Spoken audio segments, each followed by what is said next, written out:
You are listening to the IFH Podcast Network. For more amazing filmmaking and screenwriting podcasts, just go to ifhpodcastnetwork.com. Welcome to the Bulletproof Screenwriting Podcast, episode number 85. He's like a turd that just won't flush. Deacon from Waterworld. Broadcasting from a dark, windowless room in Hollywood when we really should be working on that next draft. It's the Bulletproof Screenwriting Podcast, showing you the craft and business of screenwriting while teaching you how to make your screenplay bulletproof. And here's your host, Alex Ferrari. Welcome to another episode of the Bulletproof Screenwriting Podcast. I am your humble host, Alex Ferrari. Now, today's show is sponsored by Bulletproof Script Coverage. Now, unlike other script coverage services, Bulletproof Script Coverage actually focuses on the kind of project you are and the goals of the project you are. So we actually break it down by three categories: micro budget, indie film market, and studio film. There's no reason to get coverage from a reader that's used to reading tentpole movies when your movie's going to be done for $100,000. And we wanted to focus on that at Bulletproof Script Coverage. Our readers have worked with Marvel Studios, CAA, WME, NBC, HBO, Disney, Scott Free, Warner Brothers, The Blacklist, and many, many more. So if you need your screenplay or TV script covered by professional readers, head on over to covermyscreenplay.com. And guys, I have a special treat for you. If you are interested in getting a 3-part video series on screenwriting and how to write blockbusters in Hollywood today by some Oscar winners, some multi-billion-dollar screenwriters, all you got to do is head over to bulletproofscreenwriting.tv/free video series. Sign up for it there and you will get 3 amazing videos, almost an hour in length total, in your inbox. So just head over to bulletproofscreenwriting.tv/free video series. So guys, I am super excited for today's episode. We have the creator and writer of Waterworld, considered one of the biggest flops in Hollywood history. It was a punchline in Hollywood for years because it was the biggest movie budget ever for about 5 minutes until Titanic showed up a year or two later. But the budget ballooned from $100 million to $175 million back in 1995. It was released, but 94 or so when they were shooting this. And no one had ever seen anything like that. They thought it was going to be a complete train wreck. And it was supposed to be a bomb. It starred Kevin Costner, which arguably was the biggest movie star in the world at the time. And it was basically Mad Max on the water. That's what Waterworld is Mad Max on the water. And I remember watching that film, and I actually loved it. I thought it was a lot of fun. It was directed by Kevin Reynolds, who directed Robin Hood, Prince of Thieves, which we just came off of with Kevin Costner. And Kevin Costner was at the peak of his powers during that time. He had already directed Dances with Wolves, won an Oscar, and was honestly the biggest movie star in the world. So poor Peter, who wrote this script, this was his first script. This was his first big sale, and it was a fairly big sale for him. He got a deal out of it. There was a bidding war. It was pretty amazing, and I wanted to talk to Peter about what it was like being in the middle of a storm like that, because that's a unique scenario for a screenwriter to be in, to be considered one of the biggest flops in Hollywood history. But you will understand that the script that he wrote has very little left from it after it was rewritten and beaten the hell up, by at least another 20 writers. And the script really just got grinded up by the Hollywood machine. So we're going to get into all of that in this conversation. But we're also going to talk about how Waterworld became one of the most profitable IPs that Universal Studios owns.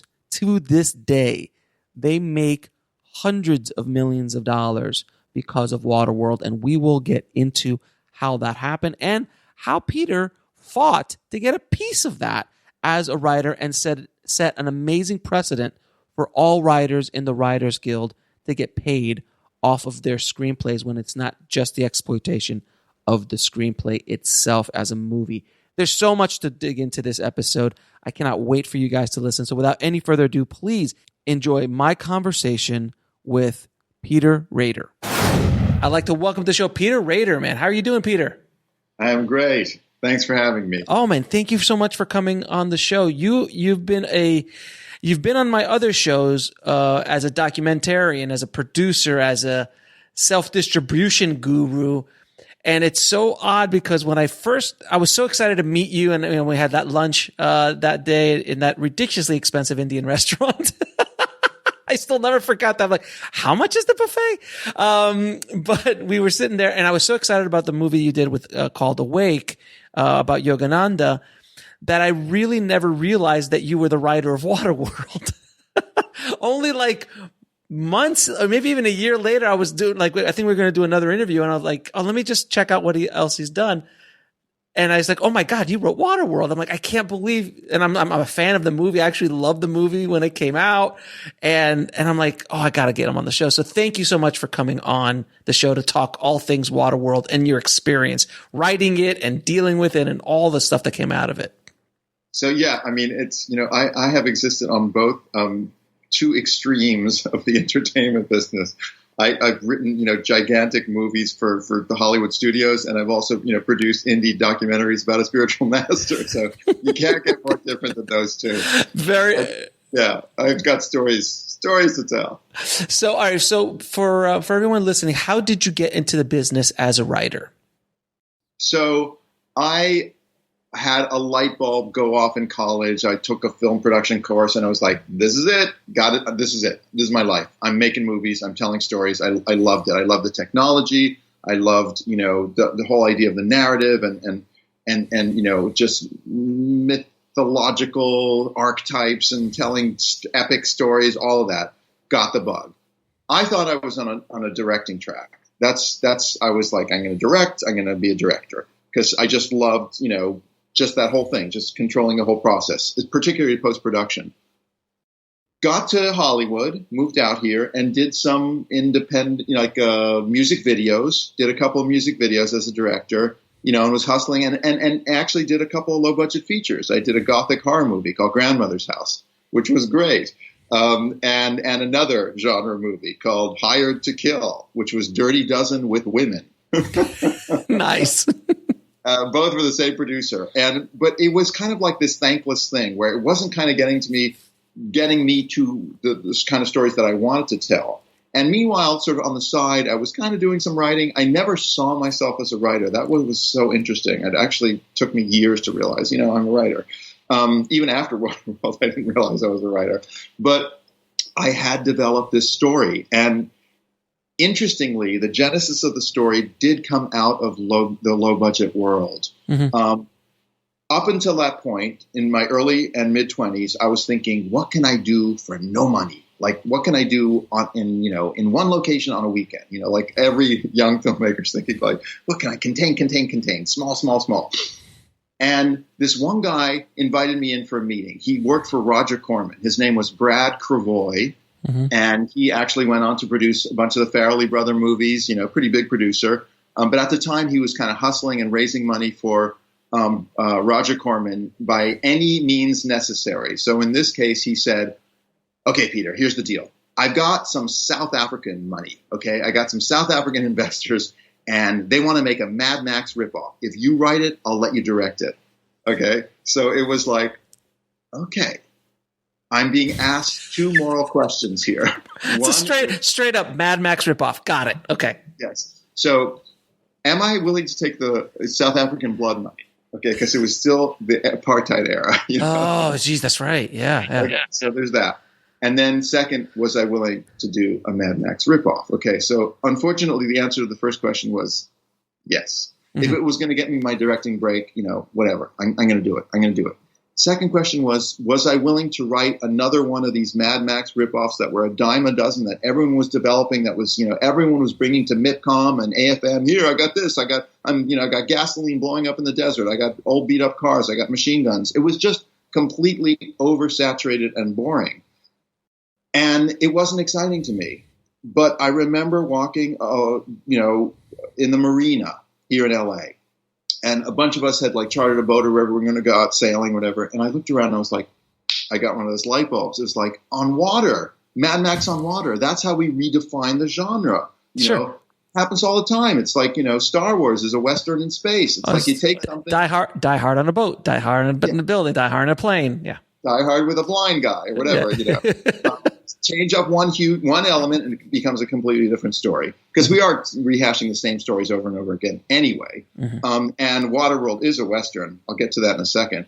But I did come up with that idea, which is let's set it on water, a flooded planet. How cool would that be? Boats, jet skis, boom.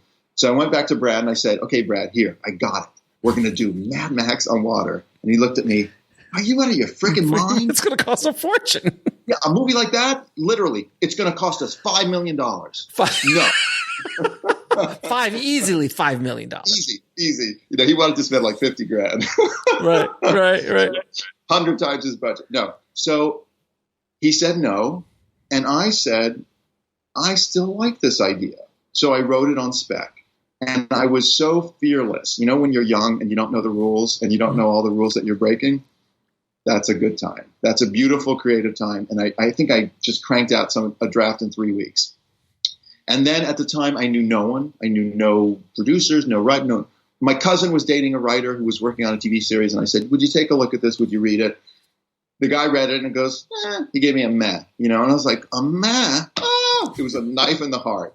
So I said, okay, I'll put this on a shelf. I'm putting this on a shelf. And I went off and I pursued these other opportunities that I mentioned, the 2 low-budget movies, mm-hmm. Okay?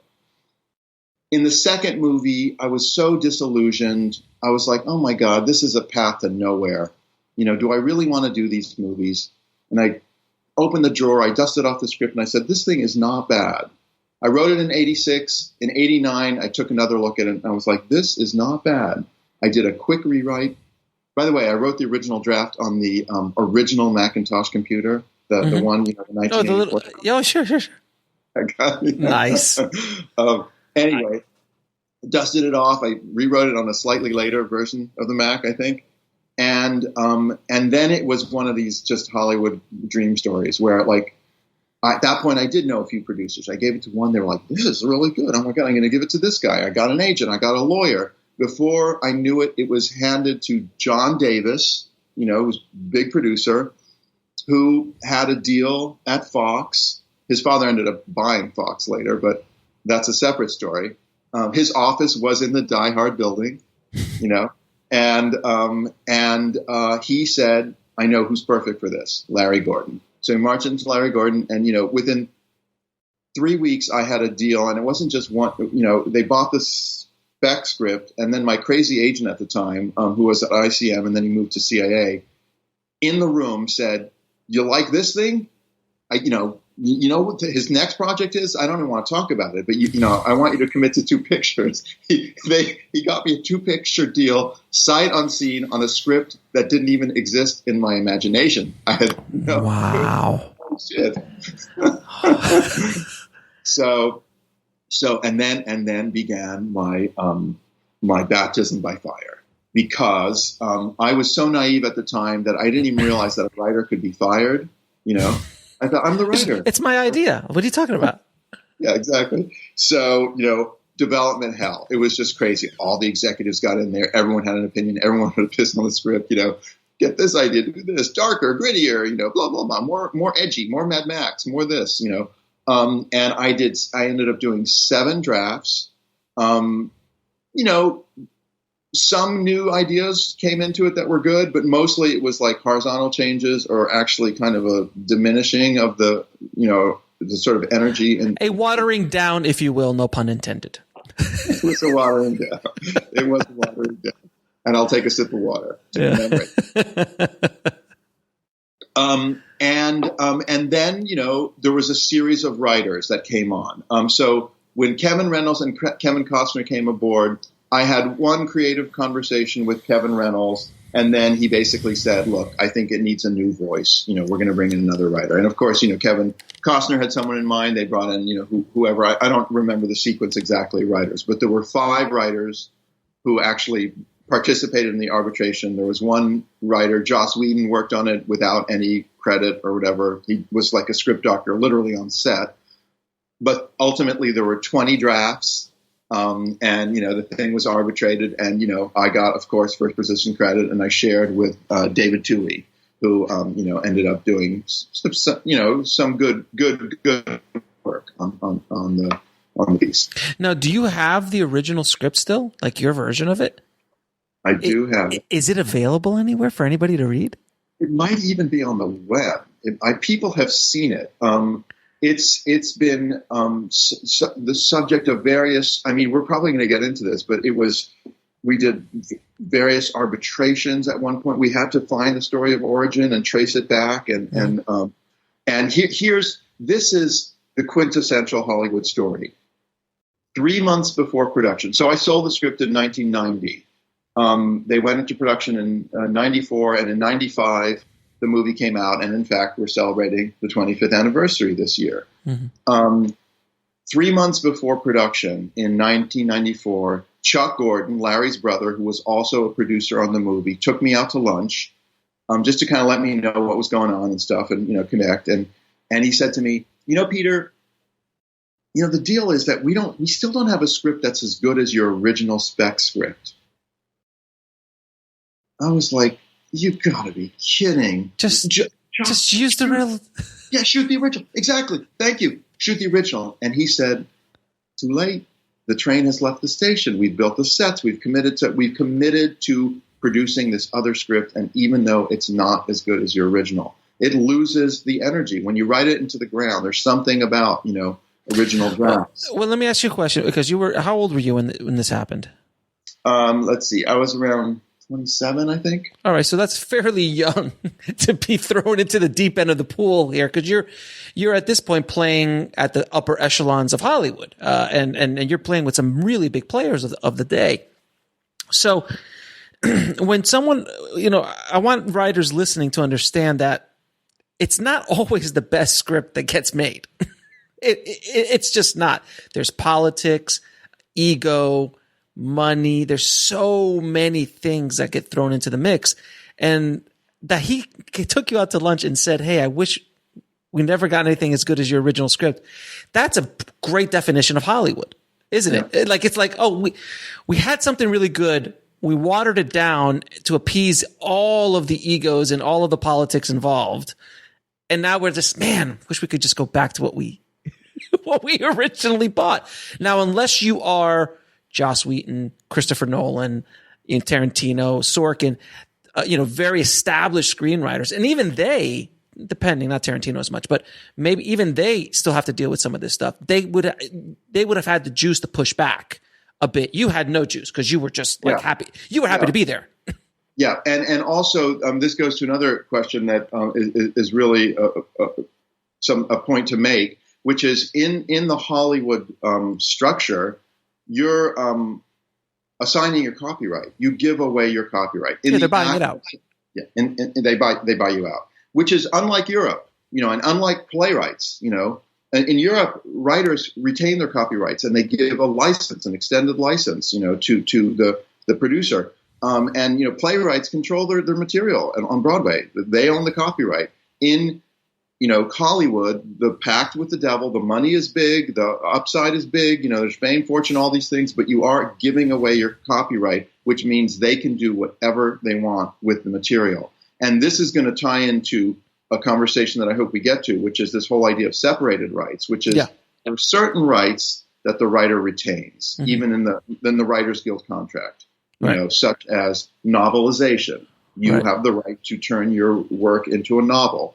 Dramatic stage rights. You have the right to adapt your work into a play version script. Right. But other than that, they have free reign.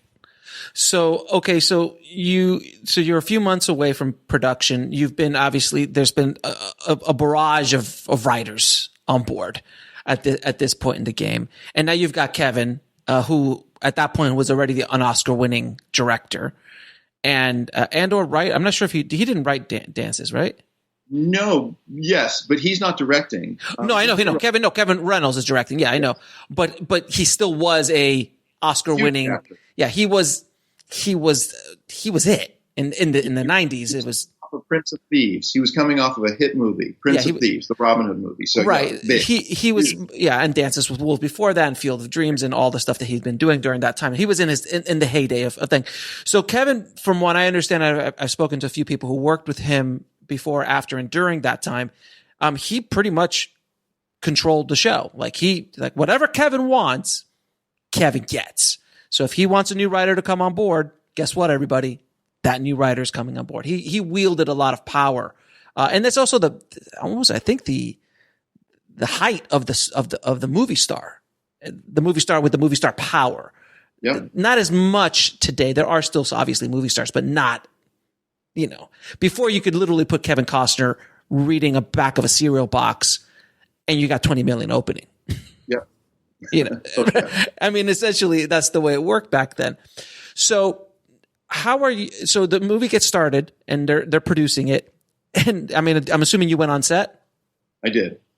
So, okay. Because the stories are legendary of how, I mean, you're shooting on water. That is rough. It's a rough, you're working in the elements. It wasn't a tank for the most part, if I'm not mistaken, right? No, it was no tank at all. In fact, here's the deal. I understand that Kevin Reynolds, in pre-production, decided to call the one guy who could give you a lot of advice about how to shoot on water.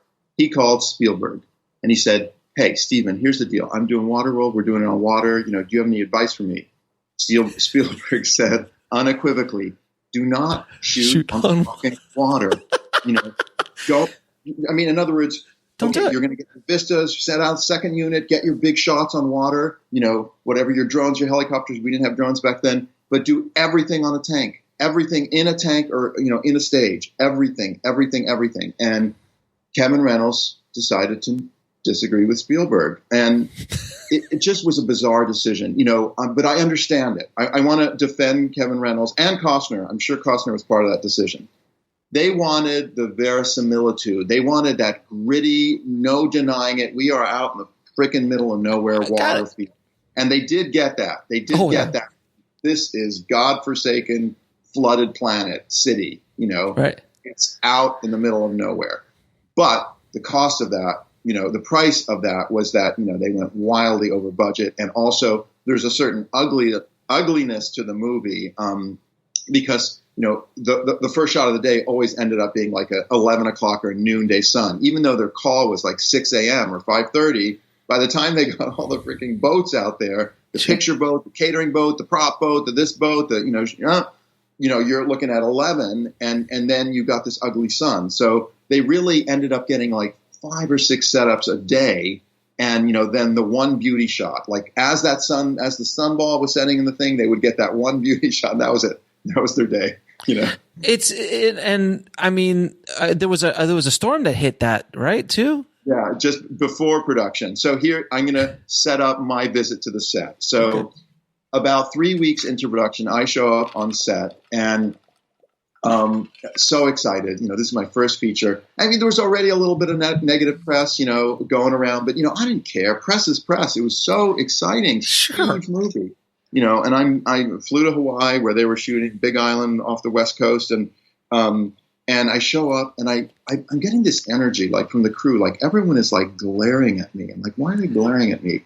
And everyone was like, that's the fucking writer, That's the guy who put us through this hell. Exactly, that's what it was, and that's like, amazing. I suddenly realized that here I am arriving 3 weeks into production, and they're like 2.5 weeks late. They're already, all they got was like 2 or 3 days of shooting, 3 weeks in, and everyone saw the writing on the wall. It was a disaster. A couple of weeks before production, that enormous set, that floating set that they had built, sank. It sank, and they had to rebuild it from scratch. Yeah, that's the Dennis Hopper fort thing. Yeah, no, not the Dennis Hopper thing. The good guys, the 8. Oh, that's right. Yeah, that thing sank, and it was just a little bit of a disaster. In that way. So, just for everybody listening, if you're doing a movie and on day one you're a page behind, you're already in trouble. You got to pick that up. If you're 2.5 weeks in and you've got, what was it, 3 days shoot or 2.5 days of actual shooting? 3 weeks in, they had gotten 3 days of shooting.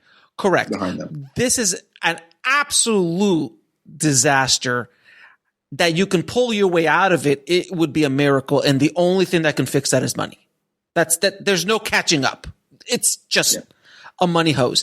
And at the time, what was the starting budget of the film, if you don't mind me asking?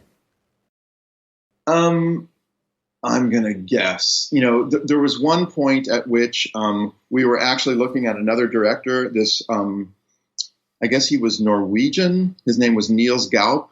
Mm-hmm. And he was, a talented indie guy, but, he was not.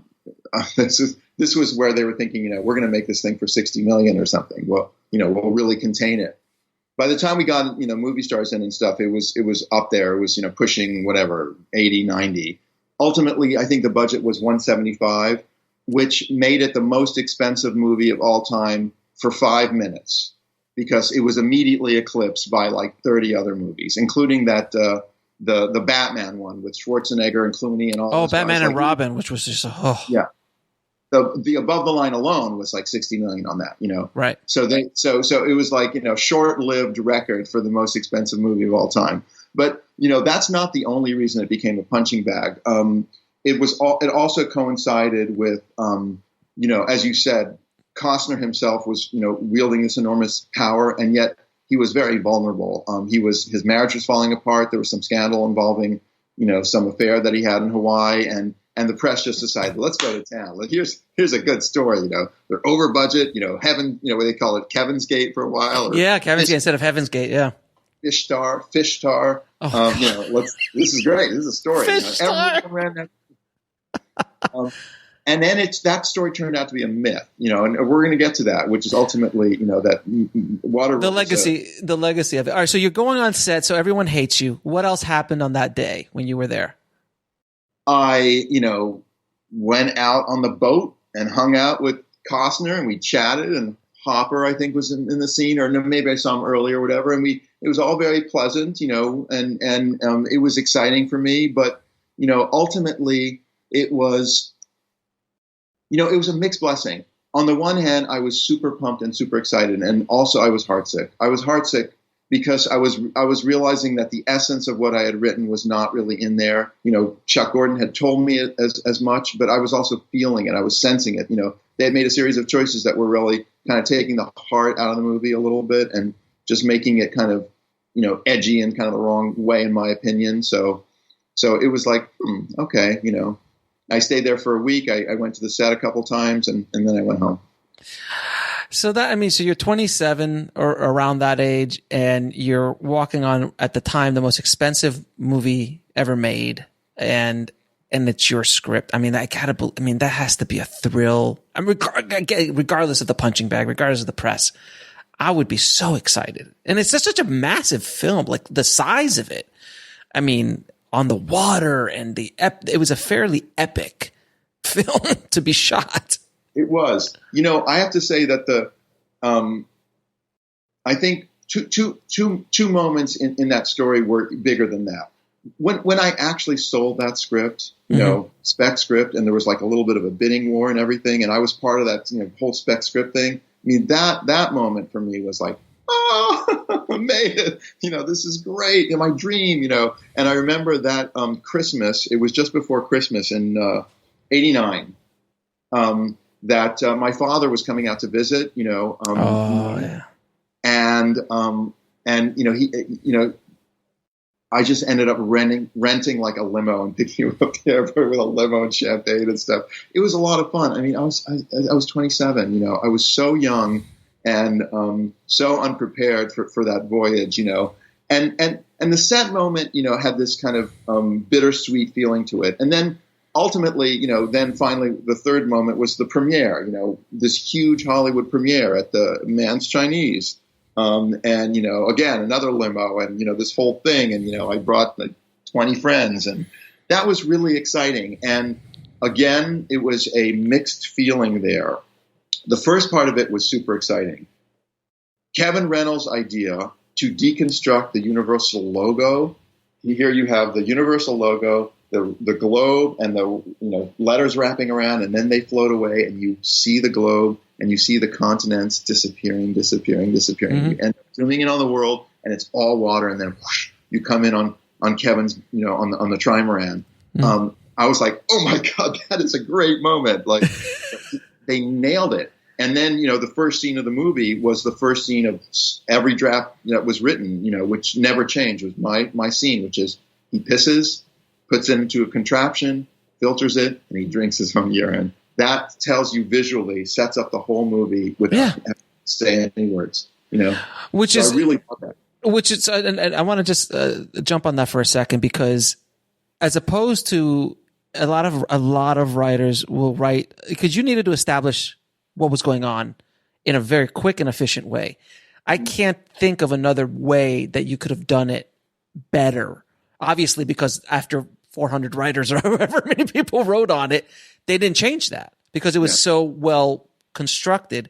Because without one word, you're right. This is a water world. There's no land, and fresh water seems to be an issue. Yeah. It's interesting. A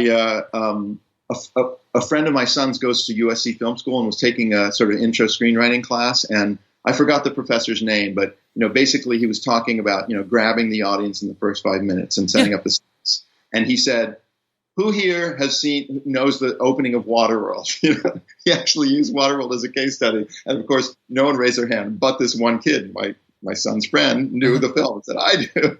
And it was that scene, that idea of just the economy of really setting up the whole thing and just visually.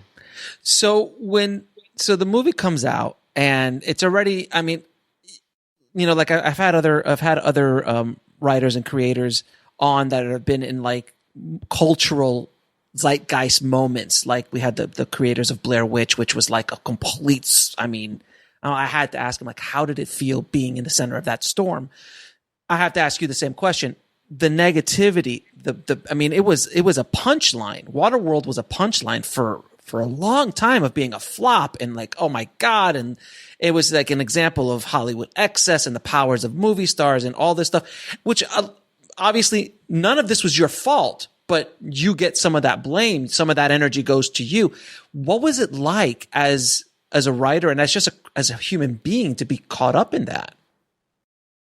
Yeah, it was interesting, very intense, and amazing. It was amazing. I have to say that even the bad press was kind of exciting on some level for me because, as you said, it wasn't really my fault. It wasn't my fault.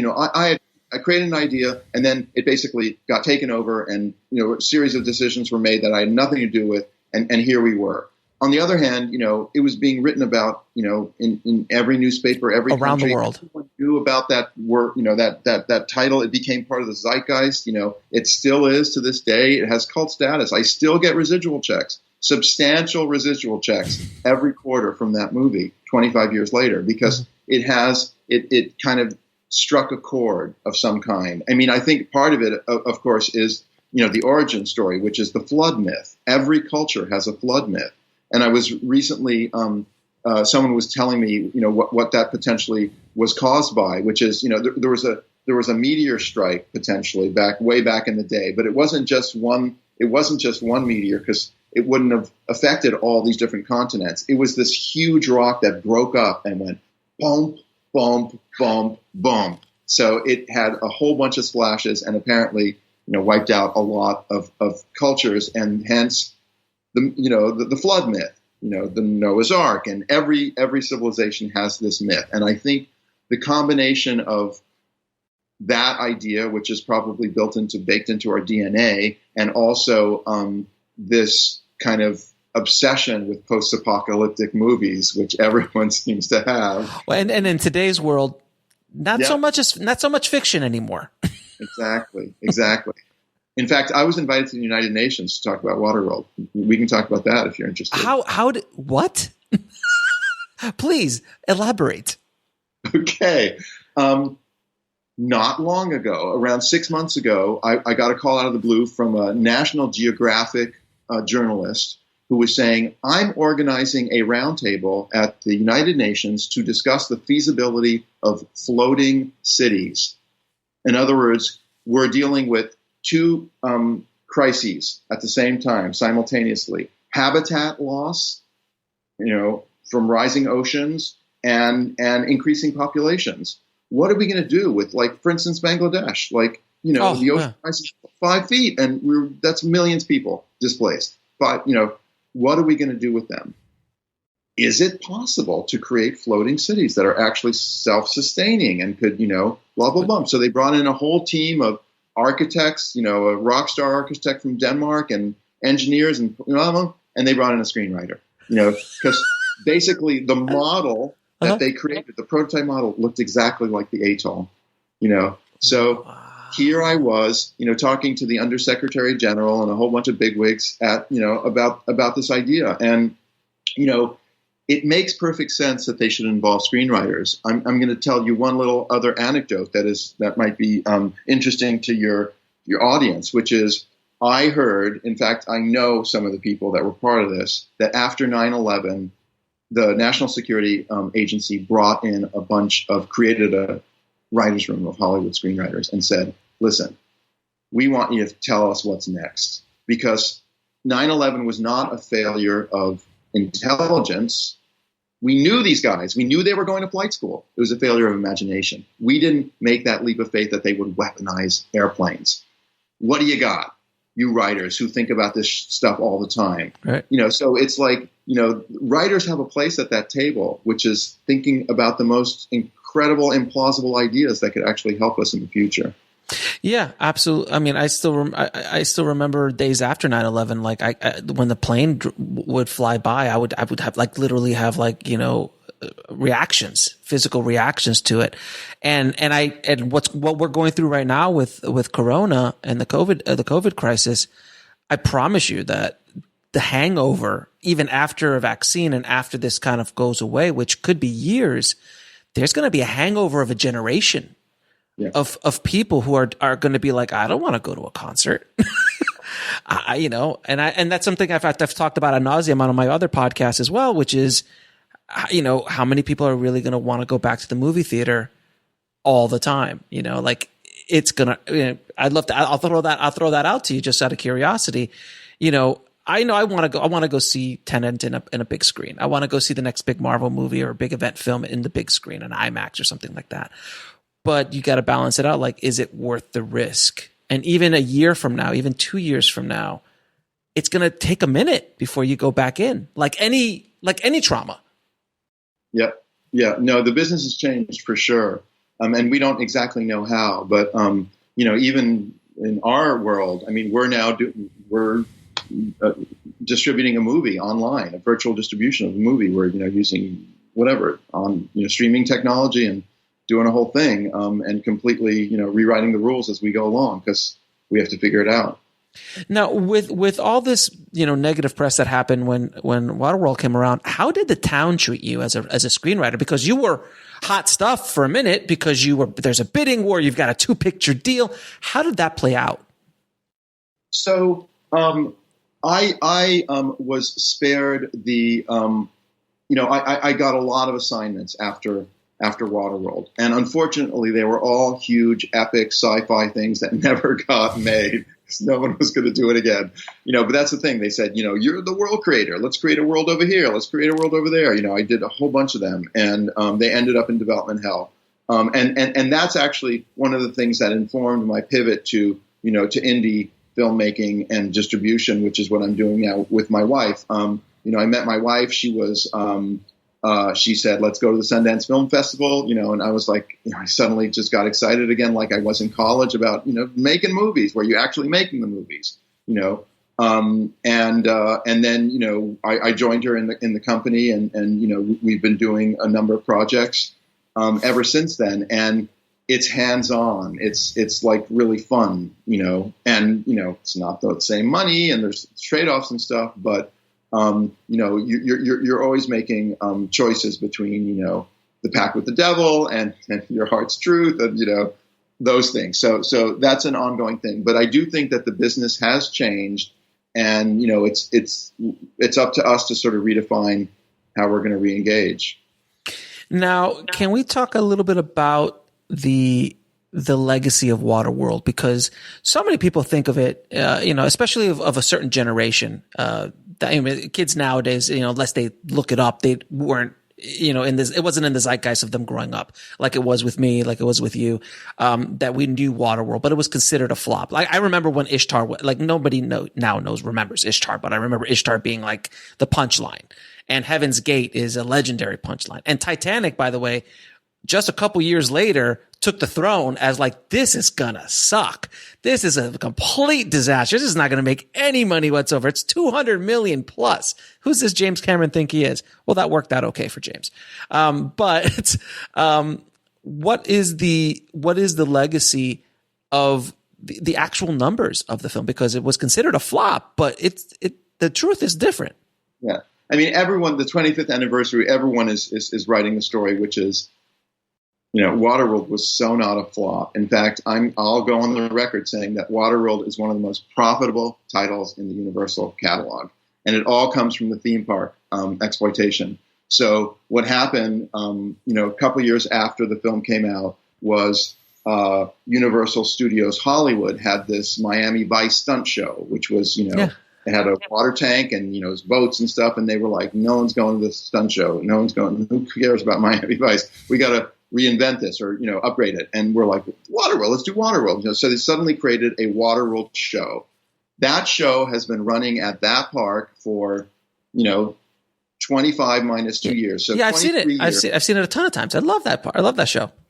Arena seats 2,500 people, and they have a dozen shows a day.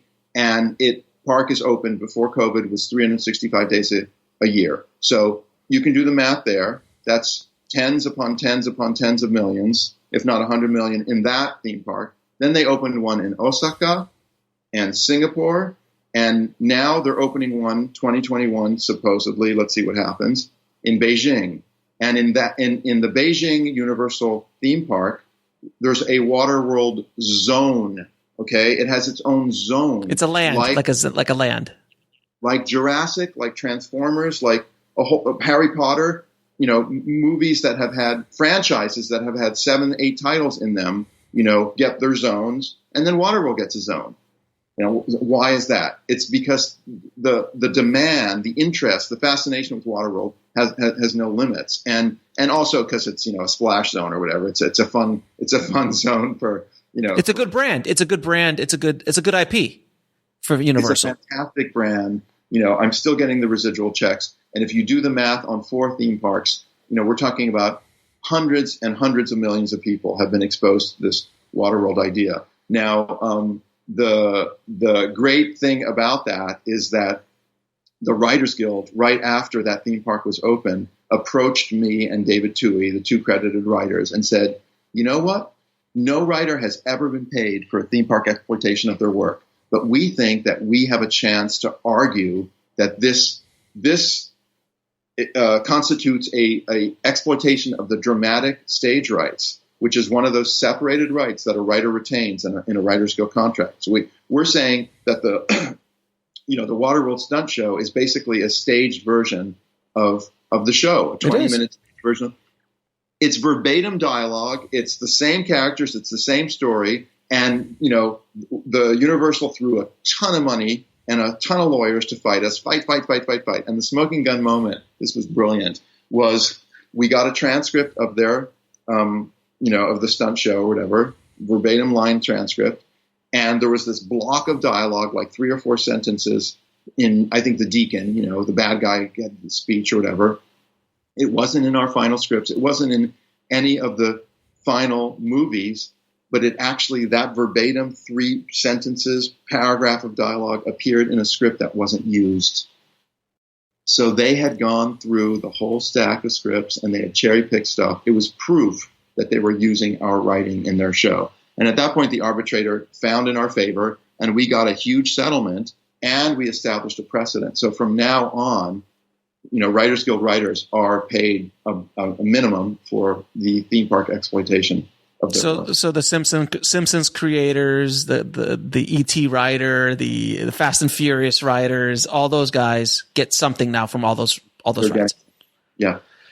That's amazing. And out of curiosity, like, and I'm not going to ask numbers, but like, is it a percentage of, like, how do you get a residual off of a show that is based off of an entry price? There's no charging for the show. How does that work? Yeah. So that was difficult to figure out. Right. You're right. It's a turnstile. You're paying, right. I don't know what it's for all of it. Yeah. You're paying Harry Potter, for Transformers, everything. So how do you assign it to here, to here, to there? So they did a buyout. They did a flat fee for us, and it was substantial. Mm-hmm. And then in the Writers Guild contract, there's a minimum. There's a, whatever it is. I'm not sure what it is. It might is it $75,000? It might be. If your work is turned into a theme park ride, you get a minimum of this, and you can negotiate above scale, but it's a flat fee. It's a buyout, basically. Okay, so for that 25 years, you're not getting percentages of anything. You just got a big flat out payoff. Yeah. Which was substantial. Which is not the minimum. Correct. And it was for every time they opened it in a new park, we got another payment. So I think that's true in the Writers Guild contract too, which is, you get this payment for one use, and if there's another one, you get another payment, et cetera. Got it. And whatever. And then, but you have the power to negotiate at that point if they want it. You can negotiate above scale. If your name is Joss Whedon, you're going to get more than that. Yes. Right. Yeah, exactly. But if Joe Schmo, you're going to get the minimum. Got it. But something. Yeah. It's something. It's something to give you. And you're still getting residual checks off the exploitation of that film. I am. That's insane. I mean, 25, you would think a film like that, and Waterworld is such an interesting legacy because, I mean, it's a movie that has still stayed in the zeitgeist. And because there's a lot of movies that was made in that time. Like there was that other really big stinker that Kevin did, which was Postman. Oh yeah, that's right after another post-apocalyptic, another one. Which is now gaining traction again. People are going back and finding it because everyone's thinking about post-apocalyptic things because of keeping the post alive. Yes, because exactly. Of us. And Alex, I was paid the biggest compliment recently. Most of the people that I talk to, when they find out that I wrote Waterworld, they go, "I love that movie. That thing, it's so much fun." Yeah, it was so much fun. Blah blah. But this one kid said to me, I mean, whatever, he's in his 40s or something, but he said to me, that was my eye-opening moment where I started thinking about climate change. Like that movie made me think about the oceans, would rise or whatever. And, it was interesting because conceptually, when I write anything sci-fi, when I create worlds or whatever, I always like to have ontological authenticity, like to the extent that I can. I like things to make sense, like to really, and ultimately Waterworld, they changed so many things that didn't make sense. But anyway, but I think that every movie gets one leap of faith. Like you get one, like here's your gimme, okay. And in the case of Waterworld, it was the amount that the ocean would rise. In fact, if all the ice were melted on Earth. And I remember researching at the time, and it was like, if even all the ice were melted, it would be like 35 feet or whatever. Okay. In my version, a part that they took out of the movie, which this was the biggest loss, when the mariner leaves dry land at the very end and goes and sails off, and Helen and Enola are at the top of the mountain, they watch him sailing away. And by the way, that's a Western moment. Yeah, well, let's talk about the Western in a second, but go ahead. Okay. They see something underfoot. It's a plaque. They dust it off, and on it says, here in the year, I forgot what the year was, 53, Sir Edmund Hillary and Tenzing Norgay summited this peak. It's Everest. It's Mount Everest. They took that out? They took that out. And why? That was the thing that got Kevin Reynolds interested in directing the movie. He said, this is the Planet of the Apes moment. This is the Statue of Liberty. This is right. And it got him so excited. But, Kevin Costner did take over the edit, and he decided to excise that moment. And I understand that choice also, because there's this sort of emotional thing that's happening between, the girl who's, seeing the mariner sail off, and you kind of maybe want to stay in that part space and not add a gimmick onto it. So I get it, but for me, that was like, yeah, it was a nice moment, you know. Yeah. So, okay. So how is, because you said that before, how is Waterworld a Western? Well, so there's two parts to the writing process for me. First is the concept, what's that like, that idea that really lights you up and says, oh my God, I can't wait to sink my teeth into it. So Mad Max on water, that was the idea there. But then the other one, and this is the much more devilish one, is what's the structure? What's the 3 acts? What's the story? And when you're writing something on water, that's really challenging. Like, there's no geography. Like, where you go from point A to point B, what's point A and what's point B? Like, you got to make all that stuff up. And, it's a boat floating over here, then how does it make sense? And is it a coincidence? And there's lots of stuff that you got to think about. And another breakthrough for me was I suddenly remembered the movie Shane. Yeah. Remember Shane? Of course. Okay. Shane. Yeah. Homesteaders are trying to live peacefully on, the Wild West, and you got your bad guys, your pirates who want to take advantage of them. And here comes that, lone cowboy with a dark past that you don't want to talk about, you don't want to ask questions about, okay? He rides into town, Shane. He walks into that bar. You can tell he's killed a lot of guys, and the bad guys mess with him, and he decides to take side with the homesteaders. He fends off the pirates, and then he rides away. That's the structure of Waterworld. It's a Western. Shane has been stolen so many times as far as structure is concerned. I mean, I think Joe Esterhaus did it for Nowhere to Run with Jean-Claude Van Damme. I remember that was Shane. Logan, as more recent, as they literally put Shane in the movie. Like, Logan's watching Shane. They're like, wink, wink, nudge, nudge. It's Shane, guys. But it's with a mutant. Shane is such an amazing, that structure of that idea of that character of being the lone wolf who has a dark past, but yet he comes back towards the light by doing good, even though he might have killed God knows how many people in his past. Mm-hmm. It's such a powerful character. Why do you think that is? Why does that resonate so wonderfully with the audiences? And I teach writing. My wife and I do a creative workshop. And one of the things that we talk about is the fall from grace moment. All stories, it's part of the human condition, fall from grace. I mean, the Garden of Eden, even your birth is a fall from grace in some ways. You were in the womb, it was all glorious. And it was all good. We were warm, fed, everything was good. We had, like, people loved us inside. I guess mom loved us. So the question is, this is a really good exercise for writers, is think about the fall from grace for your principal character.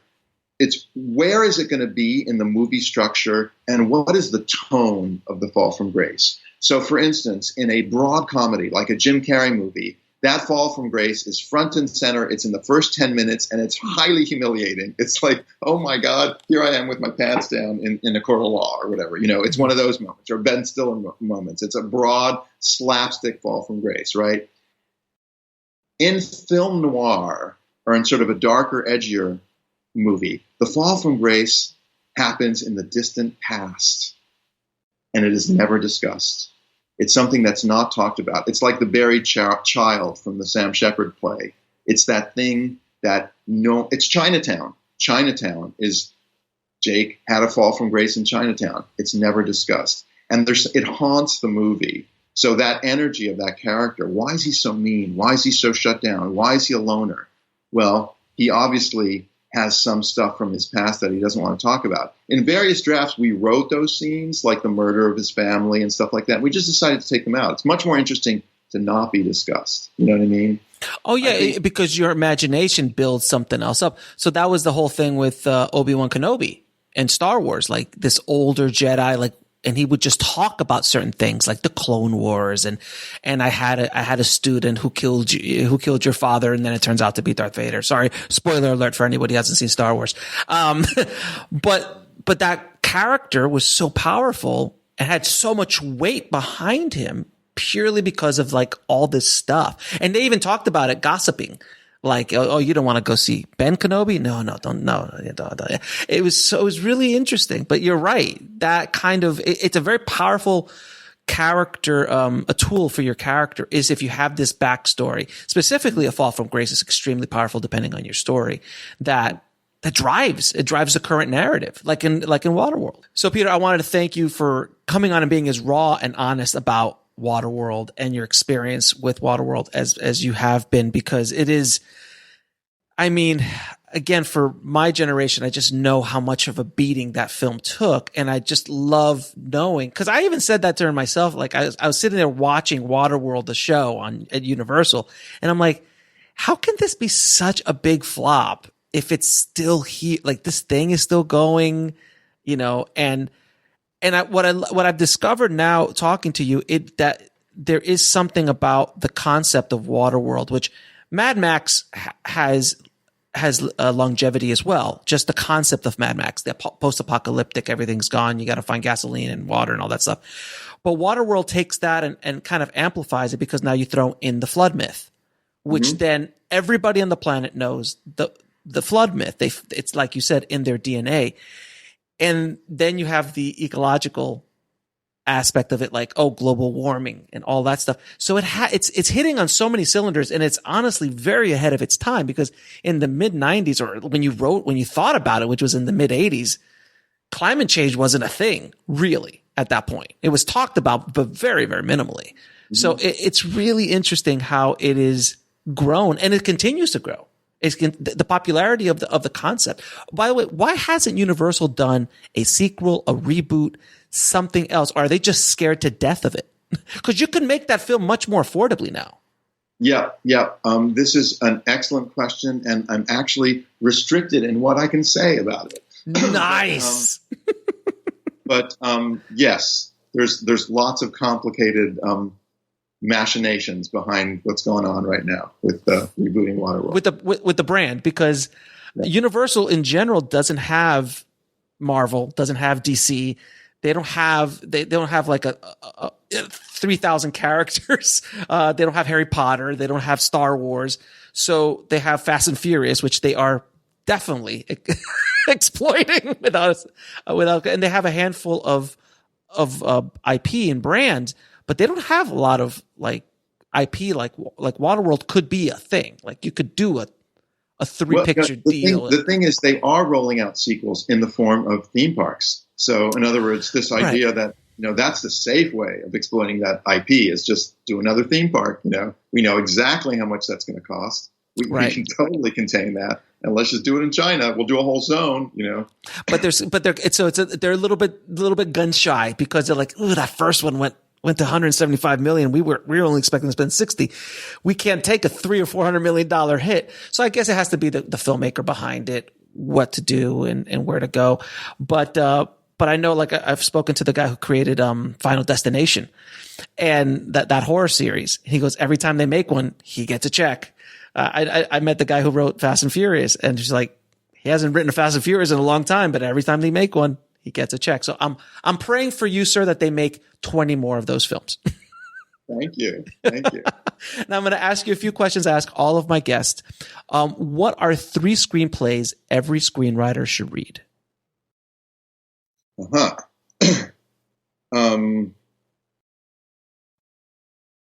think Tootsie is brilliant. Yeah. And mostly in the way there's so many subplots and they're so well integrated, these incredible things that all have payoffs, and they all come to a culminating head in that one moment where Michael Dorsey rips off his wig. It's just brilliant, the way that's structured. Not that I'm a comedic writer, but that is a brilliant script. What else do I love?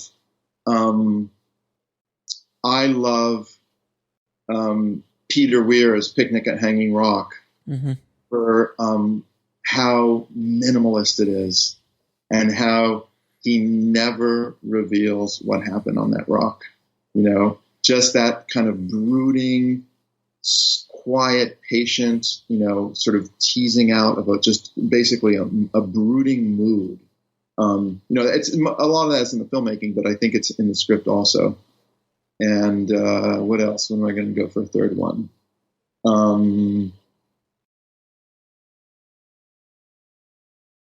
I'll go to something indie like do the right thing. Which wasn't indie. I mean, that was a Universal release, but it was low budget and definitely not Waterworld budget level. Though it would be very interesting to see Do the Right Thing on water. No, that film. I mean, people went back every year to a Spike Lee movie in hopes of getting the same feeling they got when they saw Do the Right Thing. It was just, it's a masterpiece. Now, what advice would you give a screenwriter wanting to break into the business today? Writing is a discipline, and it should not be results driven. So fall in love with process. You are a writer if you show up on a regular schedule at your computer for a given amount of time, and it doesn't matter how much you produce, as long as you're sincere. You stand there, you look at that blank page, and you clock in and you clock out. You're a writer. Don't fall in love with the highs and don't sink the lows. The middle paths. Just stay committed to process. That's long-term success in this business is all about the willingness to take ego death, to take the spear in the heart and just let it go, move on, resurrect, get back in the saddle and type another sentence. What did you learn from your biggest failure? Yeah, same thing. Resilience. Being willing to just do it again. It's not about the results. And it's so tempting to get wrapped up in the results, especially the successes. Those are really insidious. It's like, oh my God. Yeah. It's so much. God. Oh yeah. It's like a drug. You get you get that high and especially if you associate yourself with that high and associate your work with that high, that you need that every time. If you're done. Because nobody in our industry is at the top all the time. Like not everyone hits home runs every time. Yeah. Yeah. And I'm going to say one other thing, which is I did have a period of writer's block. That was pretty intense. It's like three months or so. I think every writer does. And so it's interesting to talk about it. But I have a metaphor that I like to introduce, which is the intersection of indecision. There is a temptation to stay in the intersection of indecision, which means you kind of stare at the screen and you think and you scratch your chin and you make your cappuccino and you think and you blah, blah, blah. And you're sitting in that intersection, not making a choice. You got to make a choice. Get out of that freaking intersection as quickly as you can and write the shitty sentence. And here's the other metaphor, which is back in the old day when pipe was made out of, whatever, not copper, but where you were out of town for a few months, you ran your bath, water came out, it was brown, right? Mm-hmm. Yeah. Oh, iron pipes, brown water. Okay. Mm-hmm. When you ran that brown water, did you go into a tailspin? Did you panic? Did you call the plumber? Were you like, oh my God, what's going on? Is this the apocalypse? No, it was simply brown water. What comes after brown water? Clear water. Be willing to write the brown sentence. Write the shitty sentence. Write the brown water, and the other stuff comes. The flow begins.